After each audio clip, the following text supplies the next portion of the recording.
Hello mga kalume! Ayan, ako nga pala may share sa inyo na bagong app na talagang magugustuhan ninyo. Excited na kayo? Oo, Ayan! handa na kami. Alang, inay! Ako naman ho'y nagbe-video, inay! Makinig ho muna kayo! Alang, inay! Ay, ayun na nga mga kalume. Ito ay ang app na makapagbibigay sa inyo ng negosyo na hindi kailangan ng malaking pera o puhunan.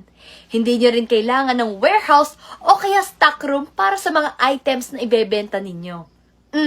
Pati pag-ship, hindi mo na rin kailangan problemahin. Alam nyo ang kailangan nyo?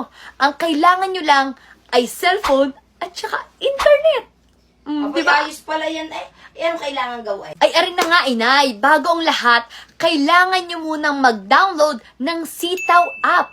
Or pwede nyo rin bisitahin ang kanilang website na sitaw.com. Ayan. Teka, ano ko yung sitaw? Ang Sitaw ay isang leading global e-commerce platform that offers sellers and customers a secure online shopping experience. Yon. Sa Sitaw, maaaring ikaw ang maging reseller ng kanilang items at hindi mo agad kailangang bayaran ng mga items na yon. Saka mo lang babayaran kapag may bumili na sa mga products na ibinebenta mo. Pero para magawa mo yon, kailangan mo munang mag-sign up at gumawa ng account. Pumunta sa Sitaw app, tapos click Be a Seller. Ayan. Tapos fill upan ka na information kagaya ng shop name. Ayan. Ilagay mo kung ano yung gusto mo na shop name. Tapos, and click Register your shop.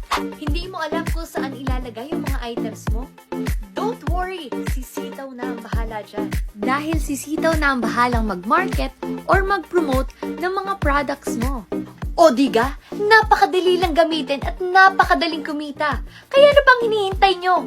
Magsimula na kayong gumamit ng Sitaw app. Kaya naman, download na. Video mo yan. Ala, Ako'y bakit ganyan? pag-download mo rin yung sinasabi mong sitaw-sitaw na yan. Ako rin kumita. Ayun, gusto rin kumita.